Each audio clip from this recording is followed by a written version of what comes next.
Hello, welcome to the program. I'm Min Son-hee, and with me on set, as always, is our group of foreign journalists. Welcome to the show.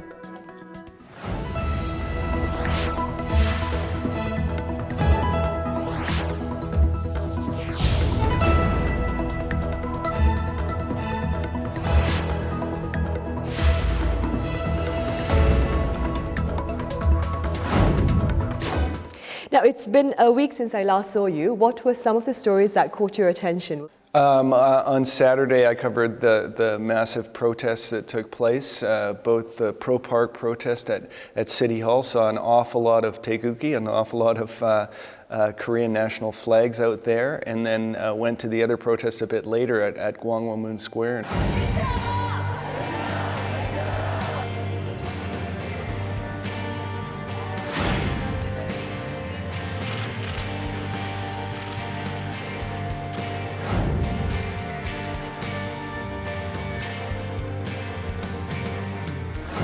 Well, of course, the Malaysian story goes on, you know, the whatever happened or how it happened to Kim Jong-nam. But then there's been attention on this topic of THAAD, Terminal High Altitude Area Defense. A great deal is getting written about that over here. I don't know how much real interest there is in the States, but in the US or in the West, let's say. But a lot of attention here. Right. Elise, what did you cover this week? Another missile test by North Korea. They fired a series of them, 3 out of 4 apparently landed in Japan's exclusive economic zone, which they're not very happy about. So this is the second under the Trump presidency and the second of the year. It's both common for March because of the exercises going on, the joint drills by the US and ROK, but also opens up new questions because of there's so much policy uncertainty. Right now, in this edition of Foreign Correspondents, we delve into the issue of security here in this part of the world, more specifically speaking into the deployment of THAAD to counter North Korea's missile capabilities. We begin with a report that chronicles the key events that paved the path for plans to set up the anti-ballistic missile system in South Korea.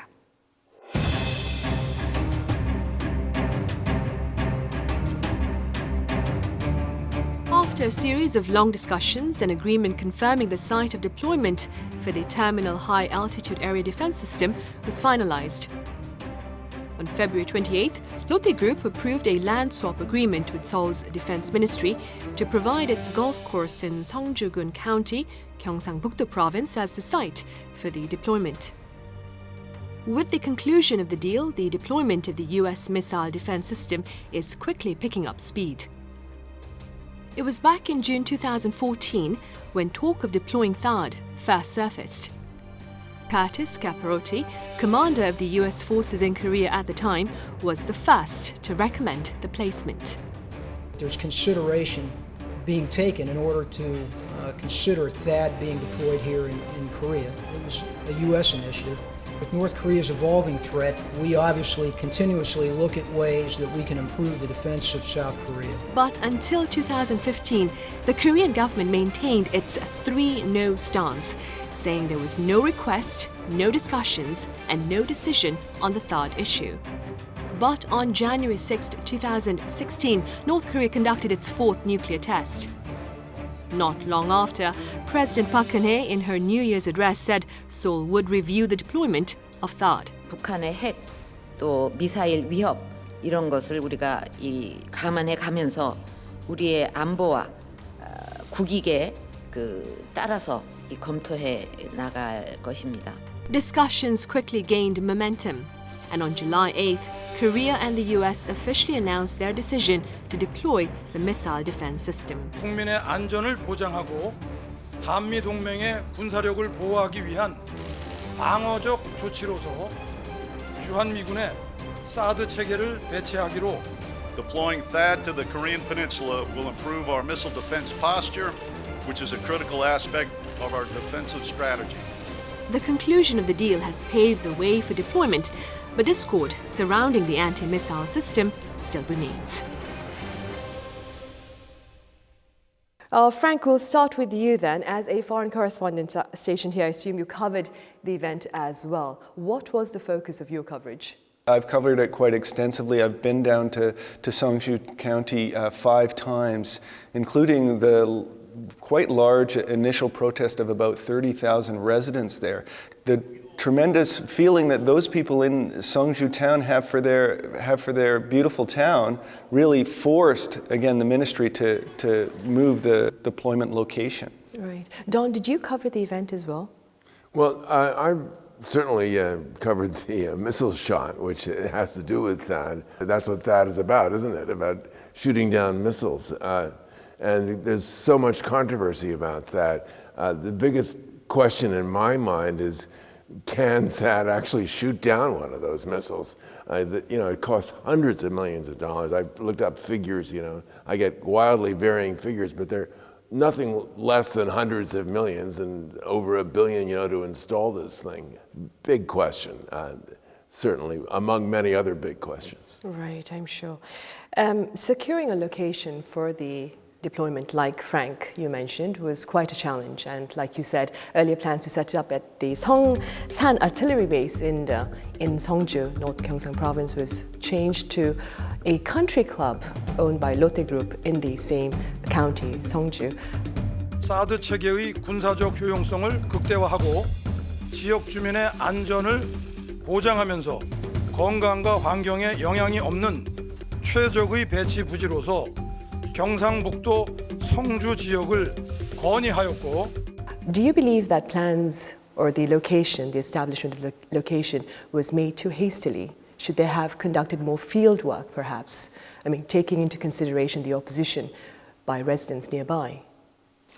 Well, I think that the deployment of the THAAD missile wherever it's going to be is going to be a difficult undertaking. Looking at the initial location, though, being so close to this town, the other location that they have now is much further from any populated areas, any town. It's further from Gimcheon than the location is in terms of its proximity to the Seongju town. So I think if they had chosen that spot initially, they might have had a better chance. And of course, communicated much more vigorously and effectively with locals in the decision-making process. My thought is that it's being rushed. It seems to me that the U.S. and South Korean defense ministries and governments want to get this thing in place while they have a chance. And maybe they won't have a chance if there's a real serious change in top leadership. Don, you talked about rushing it. That's precisely a concern here by some observers who claim that plans by Washington and Seoul to complete the deployment by June this year is not really feasible. What are your thoughts, Elise? Well, as somebody who watches Washington, I don't think it's feasible. I mean, we have this young administration that has yet to even fill major deputy posts when it comes to agencies. And so to expect that program that's not only controversial, but also multifaceted in terms of logistics could go up in a matter of, 3 months now, I think is a far-fetched notion. Right. During early negotiations, Washington dismissed Seoul's concerns of a rise in defense costs amid the deployment of THAAD. But that was under the Obama administration. Now, under the Trump administration, do you see Seoul perhaps having to shoulder a greater burden of the defense costs? That's certainly possible. Trump has been talking about that. On the other hand, he's also building up the U.S. defense budget. He may be cutting back in other areas, but he's building up the defense budget. And he's also concerned about Korea. So I think it could go either way. I think that'll be really tough for Trump to ask South Korea to pay for money for defense sharing costs. Because of the THAAD deployment, China is responding with retaliatory measures that are going to cost the South Korean economy perhaps billions of dollars. One estimate I read was $10 billion. Right, but only time will tell for now. The response from China to Seoul's plans of hosting THAAD has been hostile, with officials there claiming that the plans will ultimately serve to challenge regional security. For now, Korean companies are bearing the brunt of China's hostility. We have details in this report.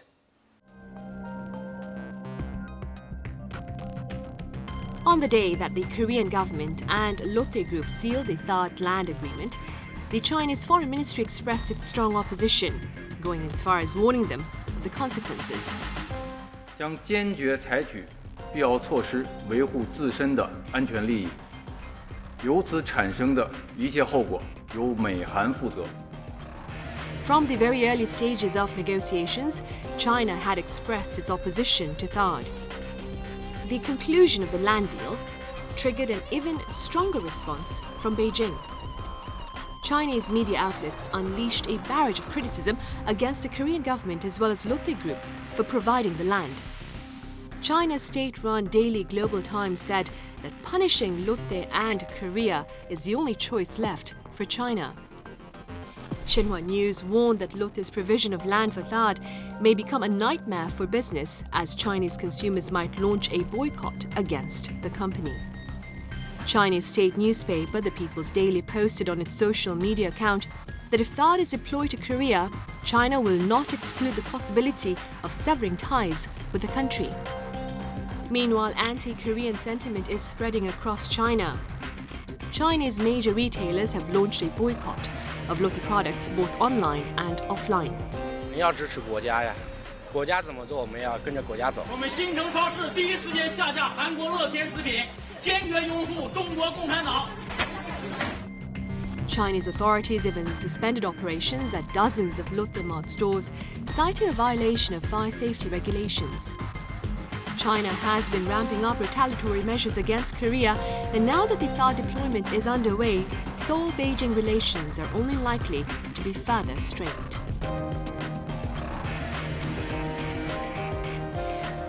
Quite a number of Chinese consumers have been boycotting products by Lotte. We've also heard stories of Korean brand cars being vandalized when they're parked on streets outdoors. How do you respond to this kind of backlash by the Chinese public? For South Korea, I don't know what they can do. I honestly don't know what they can do. Nationalism, and patriotism run so strong here in East Asia. I really believe that, national security has to trump those economic concerns. Not that I'm defending the deployment of THAAD, just generally speaking, but trying to deal with that kind of,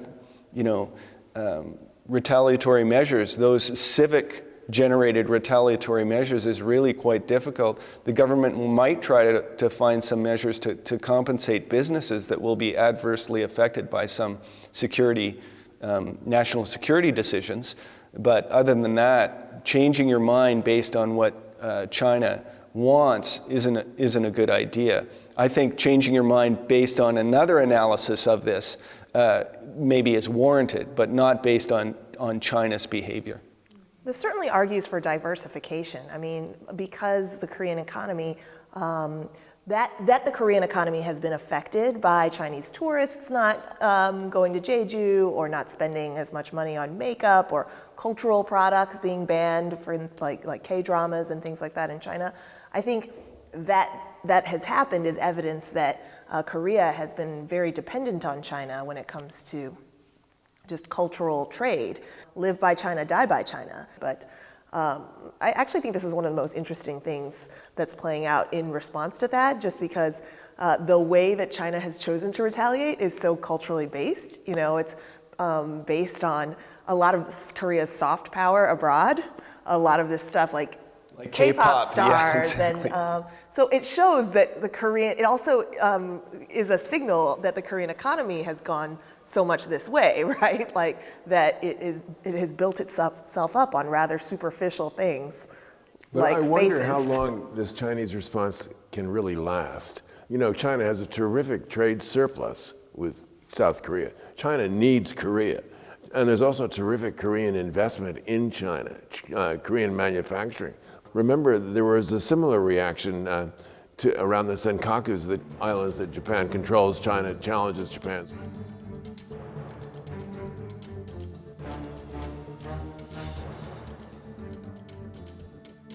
There was a time when they were attacking Japanese vehicles in China, and I think they were threatening Japanese business people in China and that kind of thing. That's sort of like yesterday's story. Will China really think it's a good idea to keep this going on and on? One final thought on this topic is that THAAD is actually not that much of a threat to China. It's really not aimed at China. And China's not firing any missiles at South Korea. They're not going to shoot down any Chinese missiles. They claim that THAAD has radar capabilities, which will go very far into Chinese traffic and whatever's going on in Manchuria. They say it'll go into Russia too. Russia's concerned about the radar capabilities of THAAD. But there are a lot of other ways of finding out what's going on. There are radar capabilities on surveillance aircraft, on satellites, and on ships in the region. Well, I think it's important to look at the other, another analysis of that as well. I don't think it really helps defend South Korea that much. The initial location of THAAD didn't even protect the Seoul metropolitan area. In terms of its aim at China, THAAD can be either a standalone defensive setup, or it can be linked into the US sort of global missile defense. Changing that setting can be done in the field. That's really what has China so upset. It seems quite obvious to people in China that the reason for the deployment of THAAD is to contain some type of missile launches aimed at the United States, either from North Korea and in terms of Beijing's response from China. Right. Going back to what Don was saying about the early dispute between China and Japan over the group of islands called Senkaku by Japan and Diaoyutai by China. Elise, you talked about how Korea should seek to diversify its markets. It's something that Japan did at the time. They sought to diversify their export markets. They looked to easing visa restrictions for the Chinese tourists who are willing to come to Japan. Do you think these are some of the measures that Korea can take? Well, one thing that you're seeing Taiwan do, because Taiwan is facing a similar sort of backlash by China because of its new administration, which has been traditionally pro-independence, is really try and invest further and lure more dollars from Southeast Asia. So Southeast Asia and these ASEAN countries are a real opportunity. And the US has realized this as well. Something like 50% or more of the population in those ASEAN nations are 35 years of age and younger. So this is really where the future is. But Southeast Asia often gets overlooked because they are younger, but also poorer traditionally. And so Korea could certainly look at other places to invest in manufacturing, as Don talked about, but also to look for dollars and tourism, shoppers, and whatnot. Right.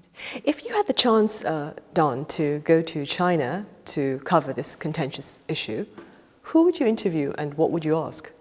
Well, I would like to see what's going on in Shanghai, and see what they're saying about business with South Korea. As I pointed out, there's terrific Korean-Chinese business interests involved.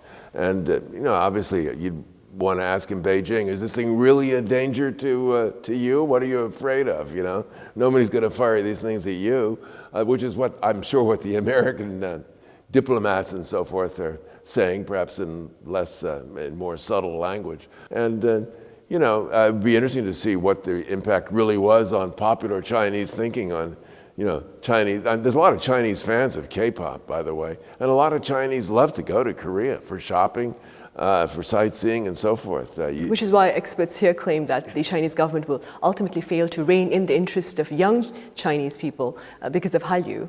Yeah, no, my husband, who's also a journalist, interviewed somebody in China who said, I oppose THAAD, but I'm not going to give up my K-drama. And so, that could be a sentiment among many people. Right. I read an interesting article by the Financial Times. The writer there claimed that Beijing's mix of trade and security is quite dangerous. It could be quite counterproductive, and that Beijing should use its influence on Pyongyang to ease nuclear tensions on the peninsula instead of seeking to bully Korea out of deploying THAAD by making the missile shield less attractive to Seoul. How do you respond to this? Right, so every time North Korea does test missiles, then it's an argument in favor of THAAD, right? Or at least the US can use it that way, or the South Korean sort of hawkish government can use it that way. So ideally, if China was able to diplomatically or economically get North Korea to stop on its path, or at least slow down on its path, for long enough to where the debate on THAAD and the controversy on it isn't interrupted constantly by more missiles flying in the air, then it makes sense. But North Korea is a rational actor. We've said that numerous times over here, and it wants to improve, right? It wants to improve its missile program, and in order to improve the missile program, it has to test. And so, rules breaking as it may be, you can't fault them for being irrational, because it's certainly a rational move. And I think we need to recognize also there's a certain, in all the countries involved in this, the maintenance of the status quo is acceptable to them. China doesn't want to see, unified Korea with the potentially US troops there, or unified Korea under South Korean auspices. Japan doesn't want to see a unified Korea. The US wants to have some sort of excuse to have its troops in the region to contain China. THAAD provides kind of a political football for Beijing to distract attention from what they're doing in the South China Sea. So there's a lot of, kind of tangent motivations involved in this whole THAAD debate and inflating this THAAD debate. Right. China's in a very difficult position here, between North and South Korea, and between sort of trying to discourage North Korea from carrying on as it is with missiles and possibly with another nuclear test, and at the same time worrying about the U.S. Advancing strength in the region as epitomized by THAAD. And whether the U.S. is really advancing its strength in a region is another matter, but certainly China has that fear. And so I think that China is, very much trying to maintain. They always talk about stability on the Korean Peninsula. They still want to maintain stability, but it's very difficult to do under these circumstances with these conflicting forces in North and South Korea, and also with uncertainty about what the Trump administration is going to do. That's another question mark that everybody has to factor in. Okay. Before we go then, one final question. I think, Frank, you did answer this though, but do you think THAAD is necessary in Korea? Elise, we'll start with you.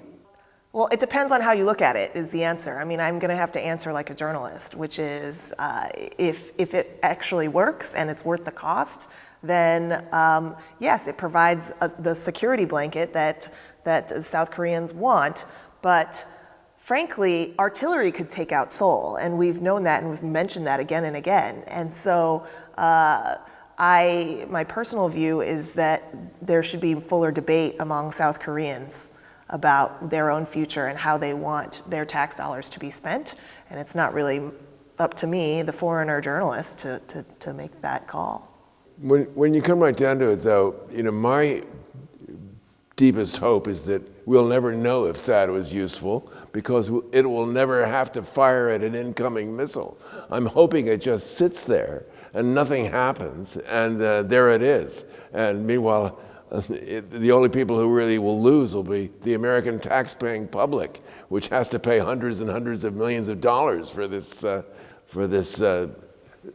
battery of missiles, which hopefully will never be fired. Hopefully North Korea will never fire a missile at South Korea. And to be honest, I think this is the way the whole debate might turn out.